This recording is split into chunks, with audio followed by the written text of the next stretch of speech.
Hello students, আজকে আমি তোমাদের তাপ চ্যাপ্টারের যে লাস্ট পার্ট আছে অর্থাৎ তাপের পরিবহন আর পরিবাহিতা কাকে বলে আর তাপীয় রোধ কাকে বলে সেই সম্পর্কে আলোচনা করে চ্যাপ্টারটা আজকে শেষ করব। ঠিক আছে, আশা করি আগের যে ভিডিওগুলো সেগুলো তোমরা ফলো করেছো। সেখানে কঠিন তরল ও গ্যাসের আয়তন প্রসারণ গুণাঙ্ক নিয়ে আমি আলোচনা করেছি। ভালো করে দেখে রাখবে, ওখান থেকে পরীক্ষায় প্রশ্ন আসবে। আজকে যেটা পড়ছি তাপের পরিবহন অর্থাৎ কন্ডাকশন অফ হিট। তাপের পরিবহন কাকে বলে? আমরা জানি যে দুটো বস্তু যাদের মধ্যে উষ্ণতার পার্থক্য আছে কাছাকাছি রাখলে কি হয়, উষ্ণ বস্তু থেকে শীতল বস্তুর দিকে তাপ সঞ্চালিত হয় যতক্ষণ না উভয়ের উষ্ণতা সমান হয়, তাই তো? তাহলে তাপের পরিবহন কাকে বলছে? যে পদ্ধতিতে কোনো পদার্থের উষ্ণতর অংশ থেকে শীতলতর অংশে তাপ সঞ্চালিত হয়, ঠিক আছে, কিন্তু পদার্থের অণুগুলোর স্থান পরিবর্তন হয় না, তাকেই তাপের পরিবহন বলা হয়ে থাকে। কঠিন পদার্থের মধ্যে কি হয় আমরা জানি যে পরিবহন পদ্ধতিতে তাপ সঞ্চালন হয়। অর্থাৎ পরিবহন পদ্ধতি মানে কি, যদি একটা কঠিন বস্তু নিয়েছি যার এখানে অণুগুলো ছবি এঁকেছি, তার এই পৃষ্ঠটাকে আমরা হিট করছি, ঠিক আছে, এই পৃষ্ঠটা আমরা কোনো বার্নার দিয়ে হিট করছি, তাহলে কি হবে, এখানে যদি তাপ দিই তাহলে এখানকার যে অণুগুলো আছে কাছাকাছি সেই অণুগুলো প্রথমে উত্তপ্ত হবে, দিয়ে উত্তপ্ত হয়ে কি হবে, সে ভাইব্রেট করবে, ফলে সে পাশের অণুতে সেই তাপটাকে ট্রান্সফার করবে। এই করে করে অণুগুলো নিজে এক জায়গা থেকে আরেক জায়গা না গিয়ে সে ভাইব্রেট করে নিজের তাপকে পাশাপাশি অণুগুলোর মধ্যে সঞ্চালিত করে এইভাবে এই তাপকে এই প্রান্ত থেকে এই প্রান্তে পৌঁছাবে। অর্থাৎ অণুগুলো স্থানচ্যুত হয় না কিন্তু, ঠিক আছে। পরিবহন পদ্ধতিতে তাপ সঞ্চালন এইভাবেই হয়ে থাকে, যে উষ্ণ পৃষ্ঠ থেকে শীতল পৃষ্ঠে অণুগুলো তার তাপটাকে ট্রান্সফার করে, ঠিক আছে। তাপের পরিবহন। পরিবাহী পদার্থ কাদের বলা থাকে? যার মধ্যে তাপ পরিবাহিত হয়, যার মধ্যে ভালো মতো তাপ পরিবাহিত হয়, খুব ভালো তাপের পরিবহন হয়, যার মধ্যে তাকে তাপের সুপরিবাহী বলা থাকে। আমরা নিশ্চয়ই নিচু ক্লাসে পড়ে এসেছি সেগুলো, ঠিক আছে। যেমন সোনা, রূপা, অ্যালয় মানে ধাতু সংকর, এগুলোর ক্ষেত্রে। আর কুপরিবাহী কি? যার মধ্যে তাপ পরিবহন খুবই কম, যেমন কাঁচ, কাঠ, এগুলো যেগুলো তাপ পরিবহনের হার খুব কম। ওকে, তাহলে এগুলো আমরা কিন্তু ছোট ক্লাসে কিন্তু আমরা জেনে এসেছি। এবার আমরা যেটা দেখবো সেটা হচ্ছে পরিবাহিতা কাকে বলে, বা কন্ডাক্টিভিটি কাকে বলে, ঠিক আছে। তাহলে পরিবাহিতা কাকে বলে? কোনো পদার্থের তাপ পরিবহনের ক্ষমতাকে ওই পদার্থের তাপ পরিবাহিতা বলা থাকে। যত সহজে সে তাপ পরিবহন করবে সেটা তার পরিবাহিতা।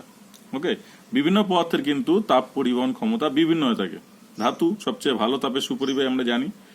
আচ্ছা, কোন পদার্থের মধ্যে দিয়ে কতটা তাপ পরিবাহিত হবে, কে কত সহজে তাপ পরিবহন করবে, সেটা তোমাদের বইয়ে একটা পরীক্ষা আছে, বিজ্ঞানী ইঞ্জেন হজের পরীক্ষা, ঠিক আছে। ওটা একটু দেখে রেখো, সোজা আছে পরীক্ষাটা, সেখানে কতগুলো দণ্ডের মধ্যে তাপ পরিবহন কিভাবে হচ্ছে সেটা দেখিয়েছে, ঠিক আছে। এটা একটু দেখে রেখো, তোমরা বইতে আছে ছবি সহ, তোমরা একটু দেখে রেখো। আসবে না ছবি, কিন্তু একটু পরীক্ষাটা দেখে রেখো। ওকে, যেখানে বোঝাচ্ছে যে রূপোর তাপ পরিবহন হার সবচেয়ে বেশি, যে কটা দণ্ড নেওয়া হয়েছিল ধাতব দণ্ড সেটা ভালো করে দেখে রেখো তোমরা। ওকে, আজকে আমি যেটা দেখাবো সেটা হচ্ছে ওই তাপ পরিবাহিতাঙ্ক কাকে বলে, যেটা খুব ইম্পর্টেন্ট, যেখান থেকে অঙ্ক দেয়, ঠিক আছে। একটা ধাতব ব্লক নেওয়া হয়েছে, আয়তকার ব্লক। ওকে, তা আয়তকার ব্লক যার এক প্রান্ত আমরা ধরছি এটা সামনের পৃষ্ঠ আর এইদিকে পিছনের পৃষ্ঠ, ঠিক আছে, যে ধরছি সেই পৃষ্ঠের ক্ষেত্রফল হচ্ছে এ, অর্থাৎ তার প্রস্থচ্ছেদের ক্ষেত্রফল হচ্ছে। এটা কতটা মোটা কতটা চওড়া সেটা হচ্ছে বেদ, যেটাকে ডি ধরা হচ্ছে, ঠিক আছে। আর ওই প্রান্তটা ধরি, এই প্রান্তের উষ্ণতা হচ্ছে θ2 আর এই প্রান্তের উষ্ণতা হচ্ছে θ1। ওকে, যেখানে θ2 বেশি θ1 কম, অর্থাৎ আমরা কিউ পরিমাণে তাপ দিয়েছি ওই প্রান্তে, তাহলে ধাতব ব্লকের ওই প্রান্তে তাপ দিলে সে ওই প্রান্ত থেকে এই প্রান্তে এসে পৌঁছাবে। তাহলে সে কতটা ডিস্টেন্স কভার করছে, সে ডি পরিমাণ বেদ কভার করে আসছে। আর ওই প্রান্তে, যে প্রান্তে কিউ পরিমাণ তাপ দিয়েছিলাম সেই প্রান্তের উষ্ণতা ছিল θ2, আর এই সামনের প্রান্তে ধরছি উষ্ণতা হচ্ছে θ1। তাহলে স্থির অবস্থায় যখন সবকিছু স্থির, অর্থাৎ যখন সময়ের সাথে ব্লকটার বিভিন্ন অংশের উষ্ণতা, ঠিক আছে, অপরিবর্তিত থাকে, তখন কি হয়, কতগুলো কন্ডিশন আছে। সেটা হচ্ছে যে তাপ যে পরিবাহিত হচ্ছে ওই পৃষ্ঠ থেকে এই পৃষ্ঠে আসছে কিউ পরিমাণ তাপ, সেটা হচ্ছে যে ব্লকটা নিয়েছি না, সেই ব্লকের প্রস্থচ্ছেদের ক্ষেত্রফলের সাথে সমানুপাতিক। যত ক্ষেত্রফলটা বড় হবে তত কি বেশি পরিমাণে তাপ ওই প্রান্ত থেকে এই প্রান্তে পৌঁছাবে। আবার এই প্রান্তে উষ্ণতা ছিল θ2, এই প্রান্তে θ1, তাহলে উষ্ণতার পার্থক্য যত বেশি হবে না, তত বেশি তাপ ওই প্রান্ত থেকে এই প্রান্তে পৌঁছাবে। ঠিক আছে, অর্থাৎ এই প্রান্তে বেশি তাপ দেওয়া হলো, তাহলে সে বেশি পরিমাণে তাপ ওই প্রান্ত থেকে এই প্রান্তে পৌঁছাবে। তাহলে θ2 - θ1, অর্থাৎ উষ্ণতার পার্থক্য যত বেশি হবে তত বেশি তাপ এই প্রান্ত থেকে সামনের প্রান্তে পৌঁছাবে। আবার যত বেশি সময় ধরে আমি তাপ দেবো তত বেশি পরিমাণে তাপ ওই প্রান্ত থেকে এই প্রান্তে আসবে, তাই তো? এটা তো স্বাভাবিক। আর কি, যত এই যে বেধটা অত যত কম মোটা হবে না, তত বেশি তাপ এদিক থেকে এদিকে আসবে। অর্থাৎ ডি এর মান যত বেশি হবে তত কম তাপ কিন্তু ওই পৃষ্ঠ থেকে, অর্থাৎ পিছনের পৃষ্ঠ থেকে সামনের পৃষ্ঠে আসবে। অর্থাৎ ডি এর সাথে তাহলে ব্যস্তানুপাতি কিন্তু তাপ, অর্থাৎ যত মোটা হবে তত তাপ কম ও প্রান্ত থেকে এ প্রান্তে আসবে। কারণ কি, বেশি পথ অতিক্রম করতে হচ্ছে, ফলে তাপ কিন্তু অনেকটা লস হয়ে যাবে, ফলে ও প্রান্ত থেকে এ প্রান্তে খুব কম পরিমাণে তাপ আসবে। তাহলে এতগুলো কন্ডিশন আছে স্থির অবস্থায়। ঠিক আছে, যখন ব্লকটার বিভিন্ন অংশের সাথে উষ্ণতা পার্থক্য স্থির, তখন কিন্তু এই কটা কন্ডিশন আছে। এবার দেখো, এতগুলো ভেদের সমীকরণ তৈরি হলো। ঠিক আছে, এবার যৌগিক ভেদের উপপাদ্য কি বলে, যে বাঁ দিকটা সমান, তাহলে সেটা যেমন আছে তেমন বসলো, ডান দিকটা গুণ হয়ে বসবে। তাহলে গুণ হয়ে বসলে দেখো ওপরে কোনগুলো আছে, এ আছে, θ2 - θ1 আছে, আর টি আছে, তাহলে এইগুলো ওপরে গুণ হলো, আর ডিটা নিচে আছে, ডিটা নিচে বসলো। ওকে, এবার সমানুপাতি সাইন থেকে সমান সমান সাইনে আসতে গেলে কি করতে হবে, ধ্রুবক আনতে হবে। তাহলে এখানে একটা ধ্রুবক আনলাম, কে ধ্রুবক। ওকে, তাহলে এই যে কেটাকেই বলা হচ্ছে পরিবাহিতা বা পরিবাহিতাঙ্ক, অর্থাৎ coefficient of thermal conductivity. Very important. Okay, তাহলে কে আমরা থার্মাল কন্ডাক্টিভিটি আর কোএফিসিয়েন্ট অফ থার্মাল কন্ডাক্টিভিটি পেয়ে গেলাম কে। আবার কে এর মান এখান থেকে কিভাবে বেরোবে, কোনাকুনি গুণ করে Q into D by A into θ2 - θ1 into T. কিউটা কি, যে পরিমাণে তাপ ওই পৃষ্ঠ দেওয়া হয়েছে ওই পৃষ্ঠ থেকে পৃষ্ঠে আসছে। ডিটা কি, ব্লকটা কতটা চওড়া সেটা। এটা কি, ব্লকের প্রস্থচ্ছেদের ক্ষেত্রফল। θ2 যে প্রান্ত থেকে তাপ আসছে সেটার উষ্ণতা। θ1 যে প্রান্তে আসছে তাপ সেই প্রান্তের উষ্ণতা। আর টিটা কি, যত সময় ধরে পরীক্ষাটা করা হয়েছে। তাহলে এটা হচ্ছে কে এর গাণিতিক রূপ, খুব ইম্পর্টেন্ট। এখান থেকে কে এর সংজ্ঞা আসবে, মাত্রা বের করা আসবে। হ্যাঁ, এগুলো কিন্তু দেখবে। আচ্ছা, আদর্শ সুপরিবাহী ক্ষেত্রে কে এর মান কিন্তু অসীম হয়ে থাকে। ওকে, পরিবাহিতার মান অর্থাৎ পরিবাহিতাঙ্কের মান কিন্তু অসীম হয়ে থাকে সুপরিবাহী পদার্থের ক্ষেত্রে, যেটা আদর্শ সুপরিবাহী। আর কুপরিবাহীর ক্ষেত্রে কিন্তু কে এর মান 0 হয়ে থাকে। কে এর মান কোনো পদার্থের প্রকৃতির উপর নির্ভর করে, কি ধরনের পদার্থ নিয়েছে তার উপর কিন্তু কে এর মান ডিপেন্ড করে থাকে। ওকে, আচ্ছা, এবার তাহলে কে এর সংজ্ঞা আমরা কি করে বের করব। তাহলে সংজ্ঞা বের করার সময় আমরা কি জানি, যে এইগুলোকে একক ধরা হয়ে থাকে।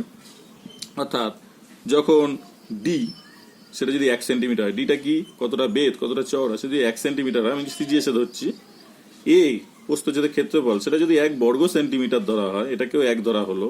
θ2 - θ1 অর্থাৎ দু প্রান্তের উষ্ণতার পার্থক্য যদি 1 ডিগ্রি সেন্টিগ্রেড হয়ে থাকে, আর সময় যে সময় ধরে কাজ করছে সেটা যদি 1 সেকেন্ড সময় ধরে আমরা এই পরীক্ষাটা করি, অর্থাৎ ডি 1 হয়ে গেল, এ 1, θ2 - θ1টা 1 ধরলাম, টিটাও 1 ধরলাম, তাহলে কে কার সাথে সমান, কিউ এর সাথে সমান।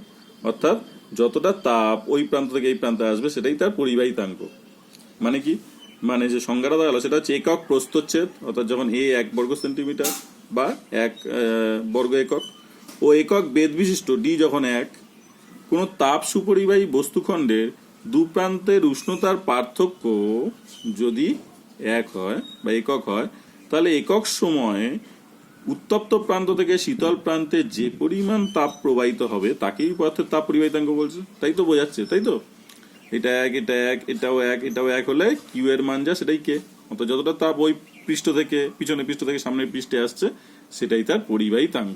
তাহলে খুব গুরুত্বপূর্ণ, এটা ভালো করে তোমরা কিন্তু কে এর মানটা, কে এর এককটা কিভাবে বেরোচ্ছে এবং কে এর সংজ্ঞা কিভাবে আসছে সেটা কিন্তু বের করতে হবে, পরীক্ষায় দিতে পারে। ঠিক আছে, তাহলে কে এর এখানে আমরা সংজ্ঞা পেলাম, কিভাবে কে এর সংজ্ঞা পাচ্ছি। এবার কে এর একক আমরা বের করা দেখি। তাহলে কে এর গাণিতিক রূপ কি হলো, Q into D by A into θ2 - θ1 into T. এখানে কে এর একক সিজিএস পদ্ধতিতে বার করব। কে এর একক কি হবে, কিউটা তাপ, তাপের একক ক্যালোরি, ডিটা বেধ, বেধের একক সিজিএস এ সেন্টিমিটার, এ প্রস্থচ্ছেদের ক্ষেত্রফল বর্গ সেন্টিমিটার, θ2 - θ1 উষ্ণতার পার্থক্য ডিগ্রি সেলসিয়াস, আর সময় হচ্ছে সেকেন্ড। তাহলে এবারই তো কাটাকুটি করে সেন্টিমিটার একটা সেন্টিমিটার কেটে গেলে বাকি যা আছে উপরে উঠলে calorie, centimetre inverse, degree centigrade inverse, second inverse, সেটা হচ্ছে সিজিএস পদ্ধতিতে কে এর অর্থাৎ পরিবাহিতাঙ্কের একক।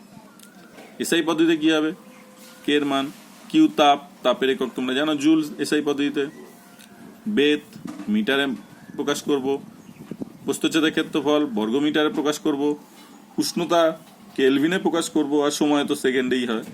তাহলে এবারে এদের মিটার একটা কেটে গেল, দিয়ে উপরে উঠলে কি হলো, joule metre inverse kelvin inverse second inverse. জুলের পাশে সেকেন্ড ইনভার্স নিয়ে এলাম, মিটার ইনভার্স আর কেলভিন ইনভার্সকে পাশে রাখলাম, তাহলে কি হলো, জুল পার সেকেন্ড মানে কি ওয়াট।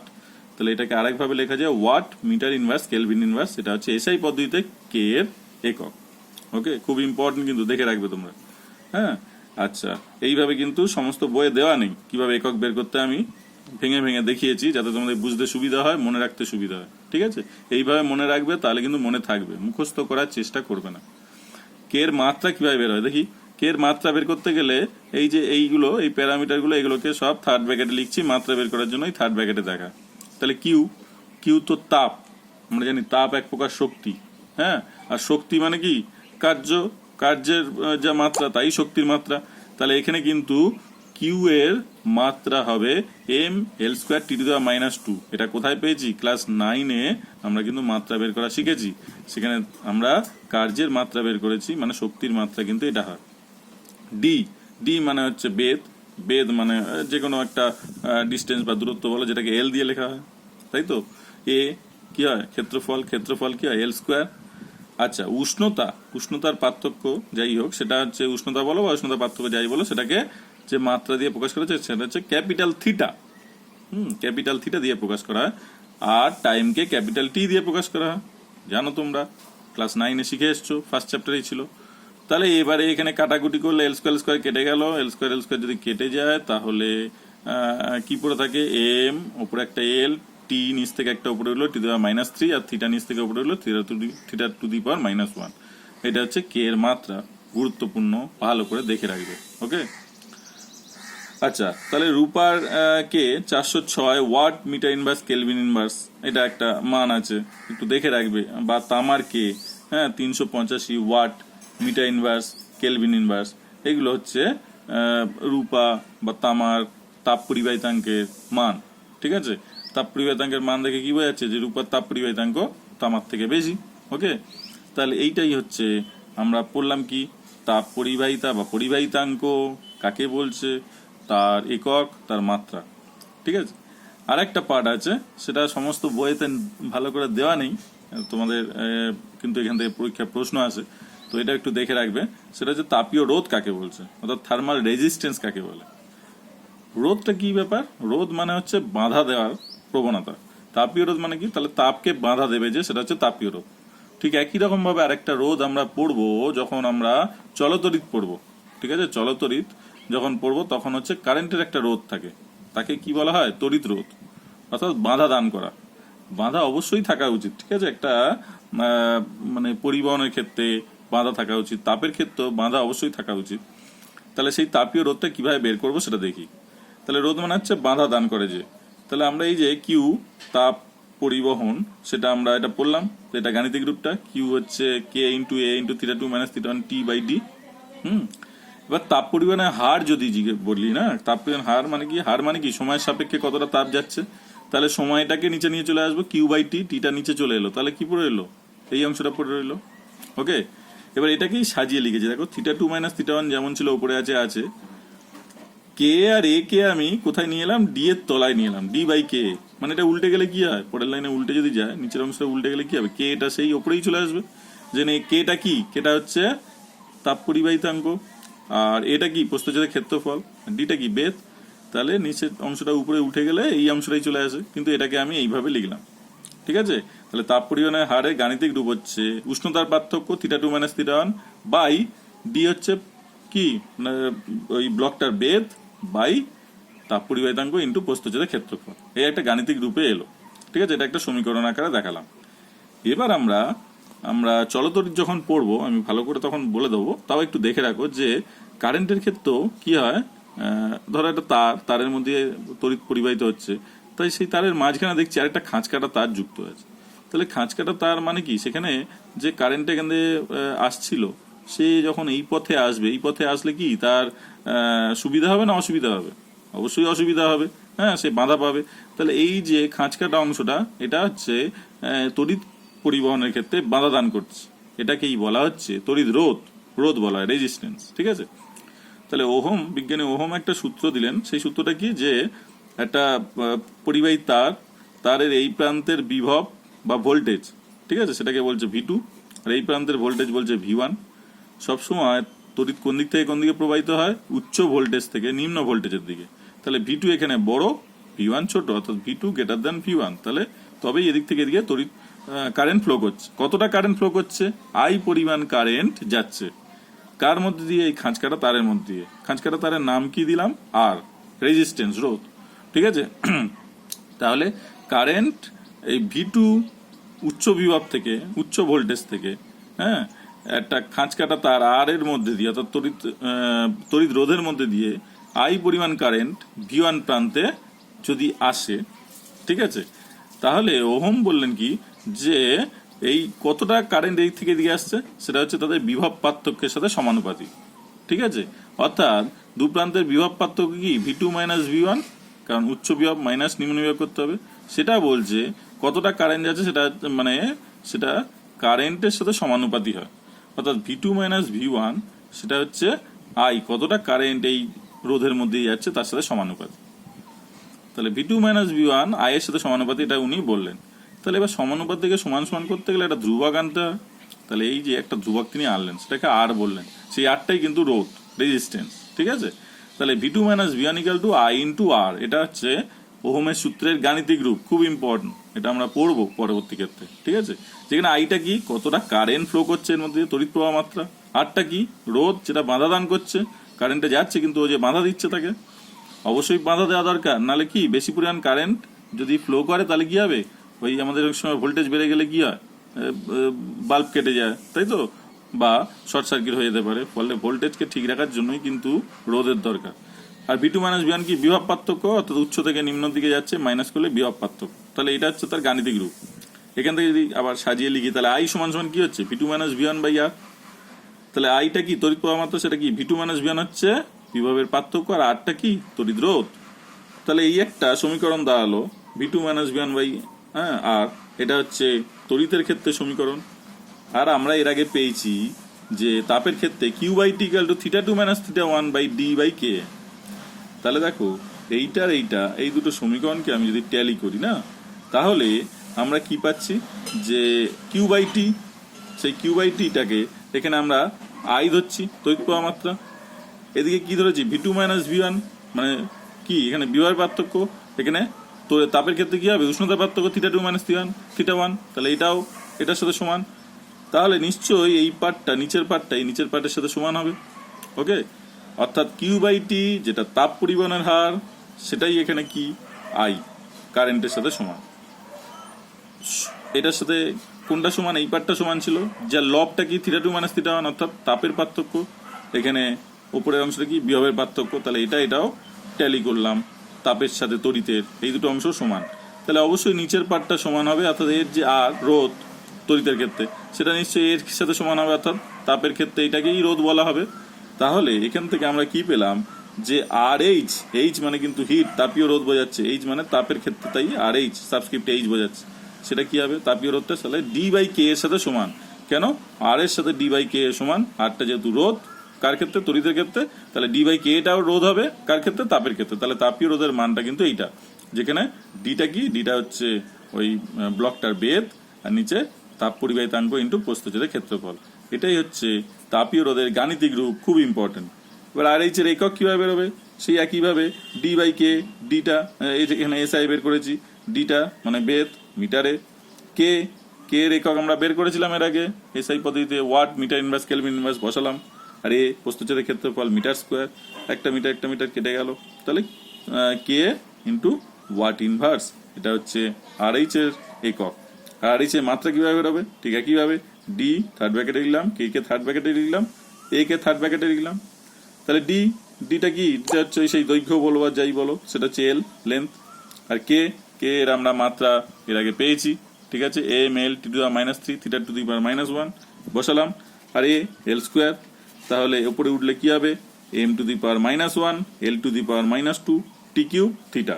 এইটা হচ্ছে আর এইচ, অর্থাৎ তাপীয় রোধের মাত্রা, তাপীয় রোধের একক।